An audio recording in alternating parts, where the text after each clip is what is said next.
Good morning. നമ്മുടെ എസൻസിൻ്റെ ആലപ്പുഴ ചാപ്റ്ററിൻ്റെ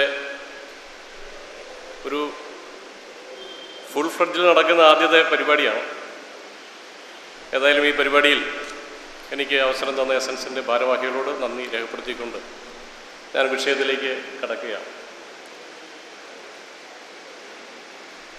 എൻ്റെ വിഷയത്തിൻ്റെ പേര് രണ്ടാം മനുഷ്യൻ എന്നാണ്. ഇത് യഥാർത്ഥത്തിൽ ഒരു പുസ്തക പരിചയമാണ്. പുതിയ ആശയങ്ങളിലേക്ക്, പുതിയ തലങ്ങളിലേക്ക് ലോകമെങ്ങനെ മാറുന്നു എന്ന് ഇപ്പോൾ ഒരുപക്ഷെ ഇതിലിരിക്കുന്ന വലിയൊരു ശതമാനം ആളുകൾ വായിച്ചിട്ടുള്ള പുസ്തകമായിരിക്കാം. വായിച്ചിട്ടുള്ളവർ ക്ഷമിക്കണം, ആ വായിച്ച പുറങ്ങളിലേക്ക് ഒന്നുകൂടെ കടന്നു പോകണം. ഒരു പുസ്തക ചർച്ചയുടെ ഭാഗമായുള്ള 2 മണിക്കൂർ പ്രസൻറ്റേഷൻ്റെ ആദ്യത്തെ കുറച്ച് ഭാഗം മാത്രമാണ് ഞാനിവിടെ അവതരിപ്പിക്കുന്നത്. കാരണം അരമണിക്കൂറിനുള്ളിൽ നമുക്കിത് വൈൻഡപ്പ് ചെയ്യേണ്ടതുണ്ട്. അപ്പോൾ ആ പുസ്തകത്തിൻ്റെ ഏതാണ്ട് ആദ്യത്തെ ഒരു 6-7 ചാപ്റ്ററുകൾ മാത്രമാണ് ഞാൻ പരാമർശിക്കുന്നത്. നിങ്ങൾ വായിച്ചിരിക്കേണ്ട പുസ്തകമാണ്. പുസ്തകത്തിൻ്റെ പേര് ഹോമോ ഡെയൂസ് എന്നാണ്. അതിൽ നിന്നാണ് രണ്ടാം മനുഷ്യൻ എന്ന പേരിലേക്ക് എത്തിയിരിക്കുന്നത്. എല്ലാവരും ചോദിക്കുന്ന ഒരു ചോദ്യമുണ്ട്, എന്താണ് മനുഷ്യൻ്റെ ഭാവി? മറ്റ് ജീവികളൊക്കെ പരിണമിച്ച് മനുഷ്യൻ ഉണ്ടായിട്ടുണ്ട്. മനുഷ്യൻ്റെ പരിണാമം എങ്ങനെയായിരിക്കും? മതവാദികളുടെ ഒരു സ്ഥിരം ചോദ്യമാണല്ലോ, മനുഷ്യൻ എന്തുകൊണ്ട് പരിണമിക്കുന്നില്ല? പരിണാമം വലിയ കോസ്മിക് സ്കെയിലിൽ ചരിത്രത്തിൻ്റെ പ്രാപഞ്ചിക അളവിൽ നടക്കുന്ന ഒന്നാണ്. വളരെ വളരെ നീണ്ട കാലം ആവശ്യമുള്ള ഒന്നാണ് പരിണാമം. അപ്പോൾ ആ പരിണാമത്തിൻ്റെ ഇടയിൽ എപ്പോഴെങ്കിലും ഒരു ജീവിക്ക് ജനിതകമായൊരു മ്യൂട്ടേഷൻ സംഭവിക്കുകയും ആ മ്യൂട്ടേഷൻ അതിന് അതിജീവിക്കാൻ അനുഗുണമായി തീരുകയും ചെയ്താൽ ആ ജീവി അതിജീവിക്കും, അതിൻ്റെ കുഞ്ഞുങ്ങൾ അതിജീവിക്കും, അതിൻ്റെ കുഞ്ഞുങ്ങൾ അതിജീവിക്കും, ബാക്കിയുള്ളവ അപ്രസക്തമാകും. അങ്ങനെ അതിജീവിക്കുന്ന ആ ജീവികളിലെ മ്യൂട്ടേഷൻ്റെ സംഖ്യ കൂടി വരുമ്പോൾ ആ ജീവിയും മറ്റേ ജീവിയും തമ്മിൽ ഇണചേർന്നാൽ, ആദ്യം ഉണ്ടായിരുന്ന ജീവിയും തമ്മിൽ ഇണചേർന്നാൽ വീണ്ടും കുഞ്ഞുങ്ങൾ ഉണ്ടാകാത്ത അവസ്ഥ വരും, പുതിയ സ്പീഷീസ് ഉണ്ടാവും. അതാണ് പരിണാമത്തിൻ്റെ രീതി.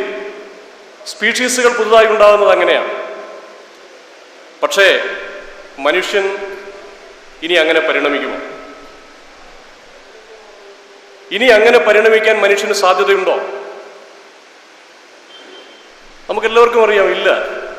കാരണം മനുഷ്യൻ അവൻ്റെ പരിണാമത്തിൽ ബോധപൂർവം ഇടപെട്ട ആദ്യത്തെ ജീവിയാണ്. എന്തെങ്കിലും മ്യൂട്ടേഷൻ കൊണ്ട് ഇല്ലാതാകാൻ സാധ്യതയുള്ള ഏതെങ്കിലും ജീവി ഉണ്ടെങ്കിൽ, ഏതെങ്കിലും മനുഷ്യജീവി ഉണ്ടെങ്കിൽ, നമ്മുടെ ഒരു സഹജീവി ഉണ്ടെങ്കിൽ, നമ്മൾ ഉടൻ തന്നെ അവന് പെട്ടെന്ന് ട്യൂബർക്കുലോസിസ് ബാധിക്കുന്ന ഒരു ജനിതക വ്യതിയാനം ഉണ്ടെന്നിരിക്കട്ടെ, ഉണ്ടാവാം. നമ്മളെന്ത് ചെയ്യും? നമ്മളവന് ശക്തിയേറിയ ആൻറ്റിബയോട്ടിക്കുകൾ കൊടുത്ത് നിലനിർത്തും. അവൻ വളരും, വലുതാകും, വിവാഹം കഴിക്കും, കുഞ്ഞുങ്ങളുണ്ടാകും. ഇനി എന്തെങ്കിലും വലിയ ഗുണം, മറ്റുള്ളവരെക്കാൾ വലിയ ബുദ്ധിയുള്ള ആളുകൾ, ആ ബുദ്ധിയുള്ള തലച്ചോറുണ്ടാകാൻ സാധ്യതയുള്ള, വിശാലമായ ചിന്താശേഷിയുള്ള തലച്ചോറുണ്ടാവാൻ സാധ്യതയുള്ള അനുഗുണമായൊരു മ്യൂട്ടേഷൻ ഉണ്ടായെന്നിരിക്കട്ടെ. ഇന്ന് അയാൾക്ക് മാത്രം അതിജീവിക്കാൻ എന്തെങ്കിലും സാധ്യതയുണ്ടോ? നമ്മൾ കഴിവുള്ളവരെയും ഇല്ലാത്തവരെയും എല്ലാം മനുഷ്യത്വത്തിൻ്റെ അടിസ്ഥാനത്തിൽ ഒരേപോലെ കാണുന്നു. നമ്മളെല്ലാവരെയും ഒരേ തലത്തിലേക്ക് ഉയർത്തിക്കൊണ്ടുവരാൻ ശ്രമിക്കുന്നു. ലോകം മുഴുവൻ രാജ്യങ്ങൾ അങ്ങനെ ചെയ്യുന്നു, NGOകൾ അങ്ങനെ ചെയ്യുന്നു, നമ്മളെല്ലാം അങ്ങനെ ചെയ്യുന്നു. അപ്പോൾ അതീവ ആകാനുള്ളൊരു മ്യൂട്ടേഷൻ ഉള്ള ഒരു മനുഷ്യന് ഇന്നത്തെ സമൂഹത്തിൽ പ്രത്യേകിച്ച് ഒരു നേട്ടവും ഉണ്ടാക്കാനോ അവൻ്റെ കുഞ്ഞുങ്ങളെ മാത്രം ഉൽപ്പാദിപ്പിച്ച് വളർത്തിയെടുക്കാനോ മറ്റുള്ളവരെ അതിജീവിക്കാനോ ഉള്ള സാഹചര്യമില്ല. അപ്പോൾ അത്തരത്തിലുള്ളൊരു പരിണാമം മനുഷ്യന് അസാധ്യമാണ് എന്നുള്ളതാണ് ശാസ്ത്രലോകത്തിൻ്റെ വിലയിരുത്തൽ. അപ്പോൾ മനുഷ്യൻ്റെ ഗതി എങ്ങോട്ട്? നമ്മൾ ഹോമോ സാപ്പിയൻസാണ്. ഹോമോ ഇറക്ടസിൽ നിന്ന് വേർപിരിഞ്ഞ് ഇങ്ങോട്ട് വന്ന ഹോമോ സാപ്പിയൻസ്. പരിണാമത്തിൻ്റെ ചരിത്രത്തിലേക്കൊന്നും കിടക്കാനുള്ള സമയം നമുക്കില്ല. ഈ ഹോമോ സാപ്പിയൻസ് എങ്ങോട്ട് മാറും?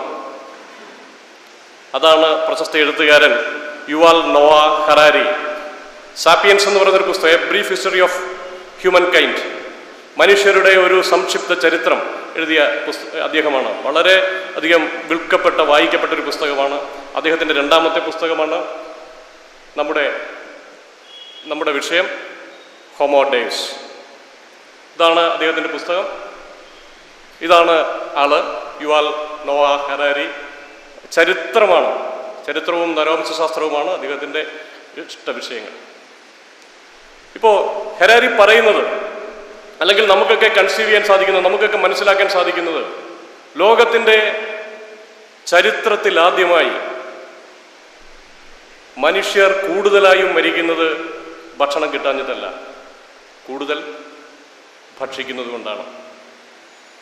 കൂടുതൽ ആളുകൾ വാർദ്ധക്യം മൂലമാണ് മരിക്കുന്നത്. എന്തിനേക്കാൾ? രോഗങ്ങൾ ബാധിച്ച് മരിക്കുന്നതിനേക്കാൾ വാർദ്ധക്യം മൂലം മരിക്കുന്ന ഒരു കാലം വന്നിരിക്കുന്നു.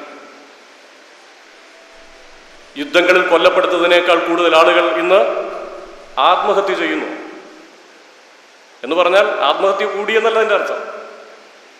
യുദ്ധങ്ങളിൽ കൊല്ലപ്പെടുന്നതിനേക്കാൾ കൂടുതൽ ആളുകൾ ഇന്ന് മരിക്കുന്നത് ആത്മഹത്യ കൊണ്ടാണ്. പണ്ട് യുദ്ധങ്ങളുടെ പ്രളയമായിരുന്നു.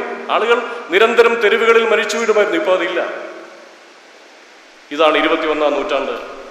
ഈ 21-ാം നൂറ്റാണ്ടിൻ്റെ ആദ്യ ദശകത്തിൽ ഒരു മക്ഡൊണാൾഡിലെ ഹാംബർഗർ കഴിച്ചിട്ടോ, അല്ലെങ്കിൽ ചീറ്റൂസ് കഴിച്ചിട്ടോ, അല്ലെങ്കിൽ പിങ്കി കേക്കുകൾ കഴിച്ചിട്ടോ മരിക്കുന്നതാണ് ഇബോള ബാധിച്ച് മരിക്കാനുള്ള സാധ്യതയേക്കാൾ വളരെ കൂടുതൽ. നമ്മുടെ ആളുകളൊക്കെ ലൈഫ് സ്റ്റൈൽ ഡിസീസിൻ്റെ അടിമകളാണ്. ഭക്ഷണം കൂടിയത് കൊണ്ടുള്ള കുഴപ്പം, ഭക്ഷണം കഴിച്ചിട്ട്. അപ്പോൾ മുമ്പൊരു കാലമുണ്ടായിരുന്നു, അത് സമീപകാല ചരിത്രം തന്നെയാണ്. ആ കാലമെന്ന് പറയുന്നത് മൂന്ന് വെല്ലുവിളികളുടെ കാലം. 3 വെല്ലുവിളികൾ: 1 ക്ഷാമം, ഫാമിൻ; 2 പ്ലേഗ്സ്, മഹാമാരികൾ, മഹാരോഗങ്ങൾ, പകർച്ചവ്യാധികൾ, പാൻഡമിക്കുകൾ; 3-ാമത്തേത് നാം തന്നെ സൃഷ്ടിക്കുന്ന നമ്മുടെ ഏറ്റവും മനുഷ്യവംശത്തെ തന്നെ പല പ്രാവശ്യം തുടച്ചു നീക്കാൻ പറ്റുന്ന രീതിയിൽ നമ്മൾ പരസ്പരം നടത്തിയ യുദ്ധങ്ങൾ, വാർസ്. അപ്പോൾ 3 കാര്യങ്ങളാണ്: ക്ഷാമം, മഹാമാരികൾ, യുദ്ധങ്ങൾ. ഇപ്പൊ എല്ലാവരും പറയുന്നത്, പൊതുവെ ആളുകൾ പറയുക, ഇത് നശിച്ച കാലമാണ്, കെട്ട കാലമാണ്, കുഴപ്പമുള്ള കാലമാണ്, മനുഷ്യൻ എങ്ങോട്ടാണെന്നൊക്കെ ചോദിക്കത്തില്ലേ? പക്ഷേ യഥാർത്ഥത്തിൽ ചരിത്രത്തെ വിലയിരുത്തിയാൽ നമ്മൾ ചരിത്രത്തിൻ്റെ ശുഭസൂചകമായ ദിശയിലേക്കാണ് പോകുന്നത്. യുദ്ധങ്ങൾ കുറഞ്ഞു. ഉണ്ട്, അവിടെ ഇവിടെയൊക്കെ യുദ്ധങ്ങൾ ഇല്ല എന്നല്ല, യുദ്ധങ്ങൾ കുറഞ്ഞു. മഹാമാരികൾ, ഒരുപക്ഷെ പ്ലേഗിനേക്കാളും വസൂരിയേക്കാളും ഈ ലോകത്തിലെ ജനങ്ങളെ മുഴുവൻ തൂത്തെറിയാൻ സാധ്യമായ മഹാമാരികൾ പ്രത്യക്ഷപ്പെട്ടു. പക്ഷെ അവയെ നമ്മൾ കണ്ടെയ്ൻ ചെയ്തു, അവയെ നമ്മൾ ഒതുക്കി. ഇനി ക്ഷാമം എന്ന് പറയുന്നത് ഒരു പഴങ്കഥയായി മാറിയിരിക്കുന്നു. അതാണ് ഞാൻ ആദ്യം പറഞ്ഞത്. ആളുകൾ ഇന്ന് കൂടുതൽ മരിക്കുന്നത് അമിതമായി ഭക്ഷിച്ചിട്ടാണ്. പോഷകാഹാരക്കുറവും ആഹാരത്തിൻ്റെ ലഭ്യതയില്ലായ്മയൊക്കെ ലോകത്ത് നിലനിൽക്കുന്നുണ്ട് എന്ന് വിസ്മരിക്കുന്നില്ല. പക്ഷേ സാധാരണക്കാർക്ക്, പാവപ്പെട്ടവർ കഴിക്കുന്ന ഭക്ഷണം അമിതമായ സ്റ്റാർച്ച്, അമിതമായ പഞ്ചസാര, അമിതമായ ഉപ്പ്, ഇതൊക്കെ കഴിക്കുന്നത് കൊണ്ടുണ്ടാകുന്ന രോഗങ്ങളാലാണ് ഇന്ന് കൂടുതൽ ആളുകൾ കൊല്ലപ്പെടുന്നത്. അപ്പം നമ്മളെ സംബന്ധിച്ചോളം മനുഷ്യൻ്റെ ജീവൻ അത് വളരെ വിലയുള്ളതാണ്. ആ മനുഷ്യ ജീവനെ സംബന്ധിച്ചിടത്തോളം ലോക ചരിത്രത്തിൽ ഏറ്റവും ശുഭോദർക്കകമായ ഒരു നൂറ്റാണ്ടിൻ്റെ 2-ാമത്തെ ദശകത്തിലാണ് നമ്മളെല്ലാവരും നിൽക്കുന്നത്, 21-ാം നൂറ്റാണ്ട്. ഈ ശുഭപ്രതീക്ഷയോടെയാണ് നമുക്ക് 2-ാം മനുഷ്യൻ തുടങ്ങേണ്ടത്. ക്ഷാമത്തെക്കുറിച്ച് ഞാൻ കൂടുതലേക്ക് പോകുന്നില്ല. ക്ഷാമത്തെക്കുറിച്ച് 1694 ഒരു ഫ്രഞ്ച് ഒഫീഷ്യൽ പറഞ്ഞ കാര്യങ്ങളാണ് ഈ കാര്യങ്ങളൊക്കെ. മനുഷ്യർ ക്ഷാമം മൂലം മരിക്കുന്നതിനെക്കുറിച്ചുള്ള വിവരങ്ങളാണ്. എൻ്റെ സ്ലൈഡ് ഇംഗ്ലീഷിലായി പോയത് ക്ഷമിക്കണം. വേറൊരു പ്രസൻറ്റേഷനിൽ നടത്തിയെടുത്ത കുറച്ച് ഭാഗങ്ങളാണ്. മറ്റൊരു സദസ്സിൽ അവതരിപ്പിക്കായിരുന്ന പ്രസൻറ്റേഷൻ എന്നാണ്. പിന്നീട് എപ്പോഴെങ്കിലും സമയം കിട്ടുമ്പോൾ മലയാളീകരിച്ചുകൊള്ളാമെന്ന് ഞാൻ നിങ്ങളോട് പറയാം. 1694 ആ ഫ്രഞ്ച് ഒഫീഷ്യൽ പറയുന്നത് നോക്കൂ. ആളുകൾ മുഴുവൻ മരിച്ചുകൊണ്ടിരിക്കുകയാണ്. ആളുകൾ മുഴുവൻ മരിക്കുന്നു. ഭക്ഷണം കിട്ടാഞ്ഞിട്ട് അവർ കഴിക്കുന്നത് എന്തൊക്കെയാണ്? ഈ കുതിരകളുടെ തൊലി ഉരിച്ചു കളയുന്ന ആ തൊലിയിൽ നിന്ന് മാംസം ചുരണ്ടിയെടുത്ത് കഴിക്കുന്നു തെരുവുകളിൽ. എവിടുത്തെ കാര്യമാണ് പറയുന്നത്? ഇന്ന് ലോകത്തിലെ ഏറ്റവും വികസിതമായ രാജ്യങ്ങളിൽ ഒന്നായ ഫ്രാൻസിലെ കാര്യമാണ് പറയുന്നത്. ചവറ്റുകുട്ടയിൽ നിന്ന് കഴിക്കുന്നു. പണമില്ല, വാങ്ങാൻ പണമില്ല. വിൽക്കുന്നതോ വളരെ എക്സോർബിറ്റൻ്റ് ആയിട്ടുള്ള അമിതമായ വിലയ്ക്കാണ് ആളുകൾ വിറ്റുകൊണ്ടിരിക്കുന്നത്. അപ്പോൾ നമ്മൾ എങ്ങനെ ജീവിക്കും? ഇതാണ് 1694 ഒരു ഫ്രഞ്ച് ഒഫീഷ്യൽ അദ്ദേഹത്തിൻ്റെ രേഖകളിൽ എഴുതിയിട്ടുള്ളതാണ്. 2.8 മില്യൺ ഫ്രഞ്ചുകാർ, ഏതാണ്ട് 28 ലക്ഷം ഫ്രാൻസുകാർ മരിച്ചുപോയി, പട്ടിണി കിടന്ന് മരിച്ചുപോയി. ഇന്ന് ഫ്രാൻസിനെ കുറിച്ച് നമുക്കങ്ങനെ ആലോചിക്കാൻ കഴിയുമോ? പാരീസ് ഫാഷൻ്റെ കേന്ദ്രമാണ്, ആഡംബരങ്ങളുടെ കേന്ദ്രം, വിനോദത്തിൻ്റെ കേന്ദ്രം. ആ ഫ്രാൻസിൻ്റെ കാര്യം പറയുക. 28 ലക്ഷം ഫ്രാൻസുകാർ മരിച്ചുപോയി. വെറും 2 വർഷം കൊണ്ടാണ്. വലിയ കാലയളവൊന്നുമില്ല. 1692 മുതൽ 1694 വരെയുള്ള കാലഘട്ടത്തിൽ. അതുപോലെ ആ സമയത്ത് കിങ് ലൂയി 14 വെർസൈൽസിൽ അദ്ദേഹത്തിൻ്റെ ഭാര്യയുമായി സുഖജീവിതം നടത്തിയതൊക്കെ നമുക്കറിയാം. അപ്പോഴാണ് എസ്റ്റോണിയയിൽ ജനസംഖ്യയുടെ 1/5 പേരാണ് മരിച്ചത്. അങ്ങനെ സ്കോട്ട്ലൻഡിൽ 1695 മുതൽ 1698 വരെ ആ ജനസംഖ്യയുടെ 20% ആളുകൾ പട്ടിണി കിടന്ന് മരിച്ചുപോയി.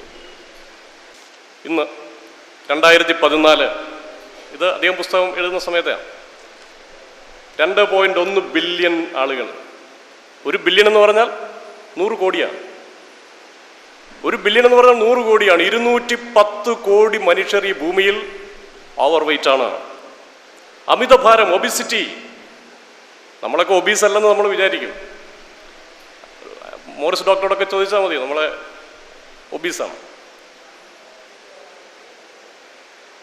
850 മില്യൺ ആളുകൾ, അതായത് 85 ലക്ഷത്തോളം ആളുകൾ മാൽ നറിഷ്ഡാണ്, പോഷകാഹാരക്കുറവുണ്ട്.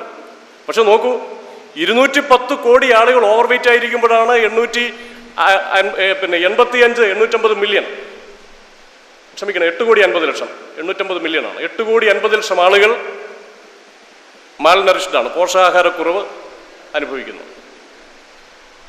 2030 ആകുമ്പോൾ half of the human kind, നമ്മുടെ മനുഷ്യ ജനസംഖ്യയുടെ പകുതി ഓവർ വെയിറ്റ് ആയിരിക്കും. അമിതമായി ഭക്ഷണം കഴിച്ചിട്ട് ഓവർ വെയിറ്റ് ആയിരിക്കും. ഈ 2010 എന്ന് പറയുന്ന വർഷത്തിൽ ക്ഷാമം ലോകത്ത് പല സ്ഥലത്തും ഉണ്ടാവുന്നുണ്ട്. അതെന്തുകൊണ്ടാണ്? പൊളിറ്റിക്കൽ സബ്സഹാറൻ രാജ്യങ്ങളിൽ, പടിഞ്ഞാറൻ ആഫ്രിക്കൻ രാജ്യങ്ങളിലൊക്കെ ക്ഷാമമുണ്ട്, പട്ടിണിയുണ്ട്, പട്ടിണി കിടന്ന ആളുകൾ മരിക്കുന്നുണ്ട്. ആര് സൃഷ്ടിച്ച ക്ഷാമമാണ്? സ്വാഭാവികമായി ഒരു നിർഭാഗ്യം മൂലം, കൃഷി നശിച്ചത് മൂലം ഉണ്ടായ ക്ഷാമമാണോ? അല്ല, നമ്മൾ സൃഷ്ടിച്ച യുദ്ധം മൂലമുണ്ടാകുന്ന പ്രാദേശിക യുദ്ധങ്ങൾ. ഇപ്പോൾ സബ്സഹാറൻ മേഖലയിലും മിഡിൽ ഈസ്റ്റിലും മാത്രമേ യുദ്ധമുള്ളൂ. നിങ്ങൾ ശ്രദ്ധിച്ചു കാണും. എന്തുകൊണ്ടാണ് എന്ന് നമുക്ക് പോകുന്ന വഴിക്ക് പറഞ്ഞു തരാം. അദ്ദേഹം പറയുന്നത് നമുക്ക് കേൾക്കാം, ഞാൻ പറഞ്ഞു തരുന്നില്ല. അപ്പോൾ 2030 പകുതി മനുഷ്യർ അമിതഭാരമുള്ളവരായിരിക്കും. പക്ഷേ 2010 ഈ ക്ഷാമവും പോഷകാഹാരക്കുറവും മൂലം ആകെ 1 മില്യൺ ആളുകളാണ് മരിച്ചത്. പക്ഷേ അമിതവണ്ണം കൊന്നത് 3 മില്യൺ ആളുകളെയാണ്, 30 ലക്ഷം പേരെയാണ് 2010 ഒബിസിറ്റി, കൂടുതൽ ഭക്ഷണം കഴിച്ചത് കൊണ്ട് മരിച്ചത്. നെക്സ്റ്റ് വൺ, ഞാൻ എൻ്റെ സബ്ടൈറ്റിൽ കോപ്പി ചെയ്തപ്പോൾ വിട്ടുപോയതാണ്. ഇപ്പോൾ ക്ഷാമത്തെക്കുറിച്ചാണ് നമ്മൾ പറഞ്ഞത്. മനുഷ്യൻ നേരിട്ട വെല്ലുവിളിയിൽ ഒന്നാമത്തേത് ക്ഷാമം, രണ്ടാമത്തേത് മഹാമാരികൾ. 1330 ഈ സെൻട്രൽ ഏഷ്യയുടെ, മധ്യേഷ്യയുടെ കിഴക്ക് ഭാഗത്ത് എവിടെയോ ഒരു ചെള്ളിൽ ജീവിച്ചിരുന്ന ഒരു ജീവി, ഒരു ബാക്ടീരിയം, അത് ഏതോ മനുഷ്യനെ ബാധിച്ചു. 1330 ആ മനുഷ്യനിൽ നിന്ന് അത് വളരെ പെട്ടെന്ന് ലോകം മുഴുവൻ വ്യാപിക്കുകയാണ്. ലോകം മുഴുവൻ പടർന്നു പിടിച്ച ആ മഹാവ്യാധി പ്ലേഗ് എന്ന് നമ്മളിപ്പോൾ വിളിക്കുന്നു. ഇപ്പോൾ എല്ലാത്തിനെയും നമ്മൾ പ്ലേഗ് എന്ന് വിളിക്കും. പ്ലേഗ് അതാണ്. എലികളുടെ പുറത്തുള്ള ചെല്ലുകളിലൂടെ ലോകം മുഴുവൻ, കപ്പലുകൾ പോയിക്കൊണ്ടിരുന്ന കപ്പലുകളിലെ എലികളിലൂടെ ലോകം മുഴുവൻ വ്യാപിക്കുകയാണ്. ആ ചെല്ലുകൾ കടിച്ച മനുഷ്യരെല്ലാം അത് ബാധിച്ചു. അത് 20 വർഷം കൊണ്ട് അത് അവിടെ നിന്നും, മധ്യേഷ്യയിൽ നിന്നും അറ്റ്ലാന്റിക് സമുദ്രത്തിൻ്റെ തീരത്തെത്തി. 75 മില്യൺ മുതൽ 200 മില്യൺ ആളുകളാണ് മരിച്ചത്. 1 മില്യൺ 10 ലക്ഷമാണ്. 75 മില്യൺ മുതൽ 200 മില്യൺ ആളുകൾ വരെ ഈയാമ്പാറ്റകളെ പോലെ ചത്തൊടുങ്ങി. ഇംഗ്ലണ്ടിൽ അന്ന് ജീവിച്ചിരുന്ന 10 ആളുകളിൽ 4 പേരും മരിച്ചുപോയി. ഒരു കുടുംബത്തിൽ 10 പേരുണ്ടെങ്കിൽ 4 പേരും മരിച്ചുപോയി. എന്ത് ഭീതിതമായ ഒരു അവസ്ഥയാണ് നമ്മൾ ആലോചിച്ചു. നമ്മുടെ വീട്ടിലാണെങ്കിൽ ആലോചിച്ച് നോക്കിയിട്ടുണ്ടോ? നമ്മൾ ഏതൊരു സുവർണ കാലത്താണ് ഇന്ന് ജീവിക്കുന്നത്. ഇന്നത്തെ ഏറ്റവും സമ്പന്നമായ രാജ്യങ്ങളുടെ ചരിത്രമാണ് ഈ പറയുന്നത്. ഇംഗ്ലണ്ടിൻ്റെ പോപ്പുലേഷൻ 3.7 മില്യണിൽ നിന്ന് പ്ലേഗ് കഴിഞ്ഞപ്പോൾ 2.2 മില്യണായി കുറഞ്ഞു. 3.7 ദശലക്ഷം 3.7 ദശലക്ഷം ഉണ്ടായിരുന്ന ഇംഗ്ലണ്ടിൻ്റെ ജനസംഖ്യ 2.2 ദശലക്ഷമായി ചുരുങ്ങി. ഫ്ലോറൻസിൽ, മഹാനഗരം, ഇറ്റലിയിലെ ഫ്ലോറൻസ്, സംസ്കാരത്തിൻ്റെ കേന്ദ്രം, ആ ഫ്ലോറൻസിന് 1 ലക്ഷം ജനസംഖ്യയാണെന്നുണ്ടായിരുന്നു. ആ നഗരത്തിൽ, ടൗണിൽ അത് നേരെ പകുതിയായി, 50,000 പേരെ അവശേഷിച്ചുള്ളൂ. നോക്കൂ, ആലപ്പുഴയിലെ പകുതി ആളുകൾ മരിച്ചുപോയാൽ നമ്മുടെ വികാരം എന്തായിരിക്കും? ഇതാണ് ആള്. എഴ്സീനിയ പെസ്റ്റിസ്, പ്ലേഗിന് കാരണമായ ബാക്ടീരിയം, അതിസൂക്ഷ്മജീവി. നോക്കൂ, അന്നത്തെ കാലഘട്ടത്തിൽ ആ മനുഷ്യർ ഇത് എന്താണെന്നറിയാതെ, എങ്ങനെ പടരുന്നെന്നറിയാതെ, എന്താണ് അസുഖമെന്നറിയാതെ ആരെയൊക്കെ കുറ്റം പറഞ്ഞിട്ടുണ്ടാവും? ദൈവത്തെ. വെളിച്ചപ്പാടുകളുടെ അടുത്ത് പോയിട്ടുണ്ടാവാം. ഓക്കെ, വീണ്ടും 1520, അന്ന് കുടിയേറ്റങ്ങളുടെ കാലമാണ്. ഒരു സ്പാനിഷ് ഫ്ലോട്ടില്ല, ഒരു സ്പാനിഷ് കപ്പലുകളുടെ ഒരു കൂട്ടം ഒരു ക്യൂബൻ ദ്വീപിൽ നിന്ന് മെക്സിക്കോയിലേക്ക് പുറപ്പെട്ടു. നിങ്ങൾക്കറിയാം, മെക്സിക്കോ മായൻ സംസ്കാരത്തിൻ്റെയൊക്കെ കേന്ദ്രമായിരുന്നു മെക്സിക്കോ. 900 സ്പാനിഷ് പടയാളികളാണ് അതിനുണ്ടായിരുന്നത്. അതിൽ ഫ്രാൻസിസ്കോ ഡെ എഗ്വിയ എന്ന് പറയുന്ന ഒരാളുണ്ടായിരുന്നു. ഒരു അടിമയായിരുന്നു. അന്ന് അടിമത്തം നിലവിലുള്ള കാലമാണ്. അദ്ദേഹത്തിൻ്റെ ശരീരത്തിൽ അന്നുവരെ ലോകം കണ്ടിട്ടില്ലാതിരുന്ന ഒരു അപൂർവമായ ഒരു സൂക്ഷ്മജീവി കടന്നുകൂടിയിരുന്നു. അദ്ദേഹം മെക്സിക്കോയിലേക്ക് കപ്പലെടുത്തപ്പോഴേക്ക് അദ്ദേഹത്തിൻ്റെ ശരീരം മുഴുവൻ തിണർത്തു, കുരുക്കൾ പ്രത്യക്ഷപ്പെട്ടു. അദ്ദേഹത്തെ അവിടെ ഒരു അമേരിക്കൻ കുടുംബം അവരുടെ വീടുകളിലേക്ക് കൊണ്ടുപോയി. ആ അമേരിക്കൻ കുടുംബം എന്ന് ഉദ്ദേശിച്ചാൽ നേറ്റീവ് ഇന്ത്യൻസ്, റെഡ് ഇന്ത്യൻ കുടുംബം അവരുടെ വീട്ടിൽ ചികിത്സിക്കാൻ കൊണ്ടുപോയി. അവരെ ബാധിച്ചു. ദിവസങ്ങൾക്കുള്ളിൽ അവിടെ മുഴുവൻ വസൂരിയുടെ മഹാമാരിയായി. എല്ലാവരും ഏതാണ്ട് എല്ലാവരും വസൂരി ബാധിക്കുകയാണ്. ആളുകൾ തെരുവിൽ ചത്തൊടുങ്ങുന്നു. ഇത് ഇന്ത്യയിലെ ക്ഷാമകാലത്തിൻ്റെ ഒരു ചിത്രമാണ്. ബാംഗ്ലൂരിൽ ഇത് ഇല്ലസ്ട്രേറ്റഡ് വീക്കിലിയിൽ 1877 ഇല്ലസ്ട്രേറ്റ് ചെയ്ത ഒരു ചിത്രമാണ്. ബാംഗ്ലൂരിൽ അഭയാർത്ഥികൾ ഇങ്ങനെ ക്ഷാമകാലത്ത് റേഷന് വേണ്ടി കാത്തിരിക്കുന്ന ചിത്രമാണ്. അപ്പോൾ അന്ന് ആളുകൾ ഒരുപാട് ഈ വസൂരി ബാധിച്ച ആ ജനസംഖ്യയുടെ പകുതിയിലധികമാണ് ഓരോ രാജ്യങ്ങളിലും മരിക്കുന്നത്. ഒരുപാട് വഴികൾ നോക്കി. ബിറ്റുമിൻ എന്ന് പറയുന്ന ടാറൊക്കെ ഉണ്ടാക്കാൻ ഉപയോഗിക്കുന്ന പ്രകൃതിദത്തമായ ബിറ്റുമിൻ ശരീരത്ത് പുരട്ടുന്നു. കറുത്ത വണ്ടിനെ പിഴിഞ്ഞ് ശരീരത്ത് പുരട്ടുന്നു. ഒരു ദൈവങ്ങൾക്ക് പൂജ നടത്തുന്നു. ഒരു കുറവുണ്ടായില്ല. പക്ഷേ ഇത് ആ മഹാവ്യാധിയുടെ കാലമാണ്. പക്ഷെ ഇപ്പോഴോ, ഇന്ന് ലോകത്തിലെ ശിശുമരണ നിരക്ക് ഓൾ ടൈം ലോയിലാണ്. ലോകത്തിൻ്റെ ചരിത്രത്തിൽ ഇന്നോളം എടുത്താൽ ഏറ്റവും താഴ്ന്ന നിരക്കിലാണ് ലോകത്തിലെ ശിശുമരണ നിരക്ക്. കുഞ്ഞുങ്ങൾ അങ്ങനെ മരിക്കുന്നില്ല. 5% കുഞ്ഞുങ്ങളാണ് അഡൽട്ട്ഹുഡിലെത്തുന്നതിന്, പ്രായപൂർത്തിയാകുന്നതിന് മുമ്പ് മരിച്ചു പോകുന്നത്. എങ്ങനെയാണ് ഈ അത്ഭുതം സംഭവിച്ചത്? നേരത്തെ ഞാൻ പറഞ്ഞു, ആളുകൾ ഇങ്ങനെ മരിക്കുകയാണ്. പകുതിക്ക് പകുതി ആളുകൾ മരിച്ചുകൊണ്ടിരുന്നു. എങ്ങനെയാണ് ഈ അത്ഭുതം സംഭവിച്ചത്? ഇത് 20-ാം നൂറ്റാണ്ടിലെ ആധുനിക വൈദ്യത്തിൻ്റെ ഡെവലപ്മെൻറ്റിലൂടെ സംഭവിച്ചതാണ്. 1979 ലോകാരോഗ്യ സംഘടന ഡിക്ലെയർ ചെയ്തു ഹ്യൂമാനിറ്റി ഹാഡ് വൺ. 1979 1540 വസൂരി ആരംഭിക്കുന്നത്. എത്രയോ കാലം കഴിഞ്ഞിട്ട് 1979 ലോകാരോഗ്യ സംഘടനയുടെ പ്രഖ്യാപനം. ആ പ്രഖ്യാപനം വളരെ ശ്രദ്ധേയമാണ്. Humanity had one. ആരാ വിജയിച്ചത്? മനുഷ്യവംശം വിജയിച്ചിരിക്കുന്നു ഒരു വലിയ പോരാട്ടത്തിൽ. വസൂരി രോഗത്തിൻ്റെ വൈറസുകൾക്കെതിരെയുള്ള പോരാട്ടത്തിൽ മനുഷ്യവംശം വിജയിച്ചിരിക്കുന്നു. ഇന്ന് 2014 ലോകാരോഗ്യ സംഘടന വസൂരിക്കെതിരെയുള്ള വാക്സിനേഷൻ അവസാനിപ്പിച്ചു.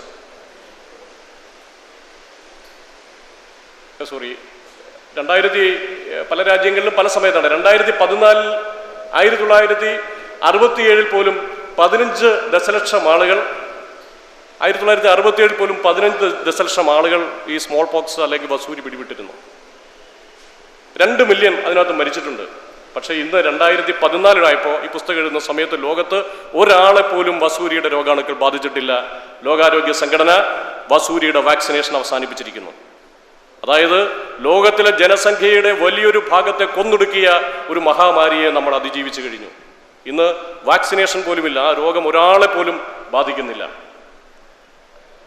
പക്ഷേ ഭീഷണിയില്ലേ? ഇതൊക്കെ നമ്മൾ നേടി. ഭീഷണിയുണ്ട്. 2002-2003 സാർസ്, ശ്വാസകോശത്തെ ബാധിക്കുന്ന സാർസ് രോഗം നിങ്ങൾക്ക് ഓർമ്മയുണ്ടാവും. 2005 ബേർഡ് ഫ്ലൂ, 2009 പന്നിപ്പനി, 2014 ഇബോള, ഇബോള വന്നപ്പോഴേക്ക് ലോകാരോഗ്യ സംഘടന തന്നെ കരുതിയത് ചരിത്രത്തിലെ ഏറ്റവും വലിയ ഭീഷണികളിലൊന്നാണ്. വസൂരി പോലെ, പ്ലേഗ് പോലെ അത്ര വലിയ ഭീഷണിയായിരുന്നു ഇബോള. നിങ്ങൾ ഓർക്കുന്നുണ്ടാവും വാർത്തകളൊക്കെ. കറുത്ത ഛർദി, ആ വിമാനങ്ങൾ അവിടെ എത്തുന്നു, അവിടെ വിമാനത്താവളത്തിൽ ജോലിക്കാർക്കൊക്കെ പടരുന്നു. വളരെ മാസീവായി, വളരെ ഭീകരമായി ഇബോള പടർന്നു പിടിക്കുകയുണ്ടായി. പക്ഷേ നമ്മളതിനെ കണ്ടെയ്ൻ ചെയ്തു, നമ്മളതിനെ തടഞ്ഞു നിർത്തി. വസൂരിയെയും പ്ലേഗിനെയും മനുഷ്യവംശത്തിനെ തടഞ്ഞു നിർത്താൻ സാധിച്ചില്ല എങ്കിൽ നമുക്കിപ്പോൾ സാധിച്ചു. കാര്യം എന്താ? നമ്മുടെ കയ്യിൽ എന്തുണ്ട്? അറിവുണ്ട്. ഇപ്പോൾ രോഗാണുക്കൾ 4 ബില്യൺ വർഷമായി, 400 കോടി വർഷമായി ജീവൻ ഉണ്ടായിട്ട്. അതിൽ ആദ്യത്തെ ജീവികളോടാണ് നമ്മൾ ഈ പടവെട്ടുന്നത്. 400 കോടി വർഷമായി ഈ ഭൂമിയിൽ ജനിതക ദ്രവ്യം കൈമാറി മനുഷ്യൻ ഭൂമിയിൽ വന്നിട്ട് എത്ര നാളായി? നമ്മൾ ഈ ഭൂമിയിൽ വന്നിട്ട്, ഇന്നത്തെ ഒരു മനുഷ്യൻ വന്നിട്ട് ഏകദേശം 2 ലക്ഷം വർഷം ഇങ്ങോട്ട് ഇച്ചിരൂടെ ഇന്നത്തെ പോലെ മനുഷ്യൻ വന്നിട്ട് 1 ലക്ഷം വർഷം നമ്മളിങ്ങനെയൊക്കെ സംസാരിക്കാനും സമ്മതിക്കാനും സാംസ്കാരികമായി ഇടപെടാനും ഒക്കെ തുടങ്ങിയിട്ട് 10-25,000 വർഷം അത്രേ ആയിട്ടുള്ളൂ. 400 കോടി വർഷം ഈ ഭൂമിയിൽ ജീവിച്ച ജീവികളോടാണ് നമ്മൾ യുദ്ധം ചെയ്യുന്നത്. പരിണാമ പ്രക്രിയയിലൂടെ നിരവധിയായ ജനിതക വെല്ലുവിളികളെ മറികടന്നുകൊണ്ട് നമ്മളെ ആക്രമിക്കുന്ന സൂക്ഷ്മജീവികൾ. ചെറിയ യുദ്ധമൊന്നുമല്ല നമ്മൾ നടത്തുന്നത്. മനുഷ്യർ തമ്മിൽ നടത്തുന്ന യുദ്ധങ്ങളൊക്കെ വളരെ ചെറുതാണ്. ഈ യുദ്ധമാണ് വലുത്. കാരണം 400 കോടി വർഷത്തെ അറിവ് അതിൻ്റെ ജീനുകളിൽ കോഡ് ചെയ്യപ്പെട്ടിട്ടുണ്ട്. അതുകൊണ്ട് നമ്മൾ എന്തൊക്കെ ചെയ്താലും അവയെ അതിജീവിക്കും. ആ സാഹചര്യത്തെയാണ് നമ്മൾ അതിജീവിച്ചത്. കാരണം അവർ പരിണാമപരമായ സാധ്യതകളെയാണ് ജീവികൾ മുതലെടുക്കുന്നതെങ്കിൽ നമ്മൾ ഇന്ന് മനുഷ്യൻ അറിവിനെയാണ് ഉപയോഗിക്കുന്നത്. എബോളയെ നമ്മൾ കീഴ്പ്പെടുത്തി. എബോളയുടെ ഒരു പ്രത്യേകത നിങ്ങൾ കാണണം. 30,000 പേരെ അത് ഇൻഫെക്റ്റ് ചെയ്തുള്ളൂ. വെറും 30,000 ആളുകളെയേ എബോള ബാധിച്ചുള്ളൂ. എത്ര പേർ മരിച്ചു? 11,000 ആളുകൾ മരിച്ചു. പ്ലേഗിനേക്കാളും വസൂരിയേക്കാളും വലിയ മരണനിരക്ക് ഒന്ന് പടർന്നു പിടിച്ചിരുന്നെങ്കിൽ ലോകത്തിലെ ജനസംഖ്യയുടെ 1/3 ഇല്ലാതാകുമായിരുന്നു. അപ്പോൾ ഇതൊക്കെ ഒരു താത്കാലിക, നമ്മൾ ഈ പറഞ്ഞ സാർസിനെയും സ്വൈൻ ഫ്ലൂവിനെയും ഇബോളയൊക്കെ നമ്മൾ കീഴടക്കി. ഇതൊരു താത്കാലികമായ വിജയം മാത്രമാണോ? താത്കാലികമായ വിജയമല്ല. നമ്മൾ നിരന്തരം, നിങ്ങൾക്കറിയാം, ആന്റിബയോട്ടിക്കുകളോട് ജീവികൾ, ഞാൻ നേരത്തെ പറഞ്ഞതുപോലെ ആന്റിബയോട്ടിക്കുകളോട് ജീവികൾ പ്രതിരോധം നേടുന്നു, പുതിയ പുതിയ രോഗങ്ങൾ ഉണ്ടാകുന്നു, അവയൊക്കെ നമ്മളെ ബാധിക്കുന്നുണ്ട്. പക്ഷേ 2015 ടൈക്സോബാക്ടീൻ എന്ന് പറയുന്ന ഏതാണ്ട് എല്ലാ ബാക്ടീരിയങ്ങളെയും, ഒരു ബാക്ടീരിയത്തിനും ടൈക്സോബാക്ടീനെതിരെ ഇതുവരെ പ്രതിരോധ ശേഷി ആർജിച്ചിട്ടില്ല. ഇതുവരെ എന്നേ പറയാൻ പറ്റുള്ളൂ. പക്ഷെ അത് കണ്ടുപിടിച്ചിരിക്കുന്നു. അപ്പോൾ പുതിയ ബാക്ടീരിയങ്ങൾ വീണ്ടും പ്രതിരോധം ഉണ്ടാക്കുകയാണെങ്കിൽ നമ്മൾ വീണ്ടും കണ്ടുപിടിക്കുമെന്നാണ് ഇതിൻ്റെ അർത്ഥം. മാനവരാശി മുന്നോട്ടാണ്. നാനോ റോബോട്ടുകൾ, ബയോട്ടിക്സ്, ചെറിയ റോബോട്ടുകൾ, സൂക്ഷ്മ മൈക്രോസ്കോപ്പിക് ആയിട്ടുള്ള റോബോട്ടുകൾ രക്തധമനികളിലൂടെ ഒഴുക്കിവിട്ട് നമ്മുടെ ശരീരത്തിൽ കൃത്യമായി ബ്ലഡ് ക്ലോട്ട് ഇരിക്കുന്നിടത്ത് എന്ന് അതിനെ അലിയിച്ച് കളയാൻ സാധിക്കും. കൃത്യമായ രോഗാണുക്കൾ ഇരിക്കുന്നിടത്ത് എന്ന് രോഗാണുക്കളെ പിടിച്ച് നശിപ്പിക്കാൻ സാധിക്കും. കൃത്യമായി ക്യാൻസർ സെല്ലുകളെ ആക്രമിച്ച് നശിപ്പിക്കാൻ സാധിക്കും. അതിൻ്റെ ഗവേഷണങ്ങളിലേക്ക് ഫലപ്രാപ്തി വന്നുകൊണ്ടിരിക്കുന്നു. അപ്പോൾ അതുകൊണ്ട് ഇനിയിപ്പോൾ അടുത്ത ഘട്ടത്തിലേക്ക് മനുഷ്യൻ നീങ്ങുമ്പോൾ സ്വാഭാവികമായിട്ടും ഈ ബയോട്ടിക്സുകളാണ് നമ്മൾ ഉപയോഗിക്കുക. നാനോ റോബോട്ടുകൾ ഉപയോഗിക്കും. നാനോ റോബോട്ടുകൾ ഉപയോഗിക്കുമ്പോൾ ഒരു നേട്ടം എന്താണെന്ന് വെച്ച് കഴിഞ്ഞാൽ, ഈ ജീവികൾക്ക് ജൈവ പരിണാമത്തിലൂടെ ആർജിച്ച കഴിവേ ഈ സൂക്ഷ്മജീവികൾക്ക് പ്രതിരോധത്തിനുള്ളൂ, അതിജീവിക്കാനുള്ളൂ. പുതിയ സൂക്ഷ്മമായ ഈ നാനോ ബയോട്ടുകളെ, ഈ നാനോ റോബോട്ടുകളെ നേരിടാനായിട്ട് അവയ്ക്ക് ഒരിക്കലും പരിണാമപരമായ അഡ്വാൻറ്റേജ് കിട്ടുകയില്ല. അതുകൊണ്ട് തന്നെ ഈ പുതിയ വികാസത്തോടെ നമ്മൾ ഈ പ്രക്രിയയെ അതിജീവിക്കും. ഇപ്പോൾ സമയം വളരെ കുറവാണ്. അതുകൊണ്ട് ഞാൻ 2-3 സ്ലൈഡുകൾ സ്കിപ്പ് ചെയ്ത് നമ്മളിങ്ങനെ മുന്നോട്ട് പോവുകയാണ്. മൂന്നാമത്തെ കാര്യം, ലോകത്തിൽ യുദ്ധം അവസാനിക്കുകയാണ്. ഇപ്പോൾ പണ്ടൊക്കെ ലോകത്തിലെ 15% ആളുകൾ യുദ്ധത്തിൽ മരിക്കുമായിരുന്നു. ഈ ആന്റൺ ചെക്കോവിൻ്റെ ഒരു നിയമമുണ്ട്. ഈ ഒരു നാടകത്തിൻ്റെ തുടക്കത്തിൽ ഒരു തോക്ക് കാണിക്കുകയാണെങ്കിൽ അതിൻ്റെ 3-ാമത്തെ ആക്റ്റിൽ 3-ാമത്തെ രംഗത്ത് ആ തോക്ക് വെടിവെക്കുമെന്ന്. ഇത് 1968 പ്രദർശിപ്പിച്ച ഒരു തോക്കാണ്. വലിയ തോക്കാണ്, മിസൈലാണ്. മോസ്കോയിൽ ഇതുവരെ ഈ അണ്വായുധം പ്രയോഗിക്കപ്പെട്ടിട്ടില്ല. മനുഷ്യൻ യുദ്ധത്തെയും അതിജീവിച്ചിരിക്കുന്നു. ഞാൻ ഏതായാലും സമയക്കുറവ് മൂലം കൂടുതൽ കാര്യങ്ങളിലേക്ക് പോകുന്നില്ല. വളരെ പെട്ടെന്ന് തന്നെ ഇതിൻ്റെ അവസാനത്തിലേക്ക് കിടക്കുകയാണ്. അപ്പോൾ നമ്മൾ 3 കാര്യങ്ങളെ അതിജീവിച്ചു: ക്ഷാമം, മഹാമാരികൾ, യുദ്ധം. ഇനി എങ്ങോട്ടാണ് നമ്മൾ പോകുന്നത്? What is the supreme value of contemporary culture? നമ്മുടെ ഈ സമൂഹത്തിൻ്റെ ഏറ്റവും വലിയ വാല്യൂ എന്താണ്? ഏറ്റവും വലിയ വാല്യൂ മറ്റൊന്നുമല്ല, ജീവനാണ്. ജീവനാണ് ഏറ്റവും വലിയ വാല്യൂ. ആ ജീവനെയാണ് വർത്ത് ഓഫ് ഹ്യൂമൻ ലൈഫ്. അതാണ് ഏറ്റവും വലുത്. അതിനു വേണ്ടിയിട്ടാണ് നമ്മൾ UN മനുഷ്യാവകാശ പ്രഖ്യാപനം ഉണ്ടാക്കിയിരിക്കുന്നത്. അതിൽ പറയുന്നൊരു കാര്യം റൈറ്റ് ടു ലീവ് ആണ്. ജീവിക്കാനുള്ള അവകാശം. എപ്പോ? എന്നുവരെ?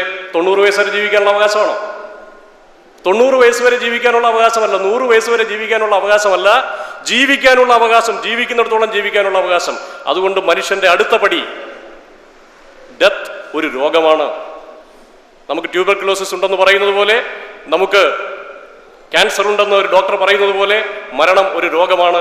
മരണത്തെ അതിജീവിക്കാനുള്ള പടികളിലേക്ക് നമ്മൾ കടന്നിരിക്കുന്നു. ആ പടികളിലേക്ക് നമ്മൾ പോവുകയാണ്.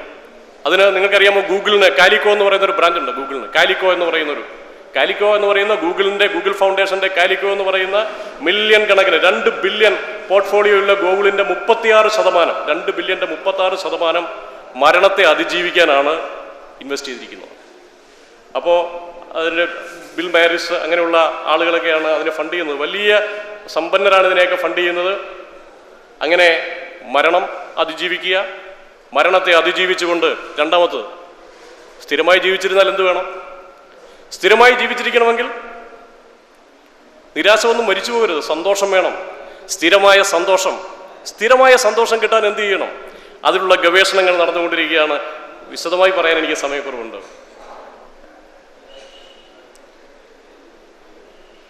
നമ്മൾ മനുഷ്യരെ അപ്ഗ്രേഡ് ചെയ്യും.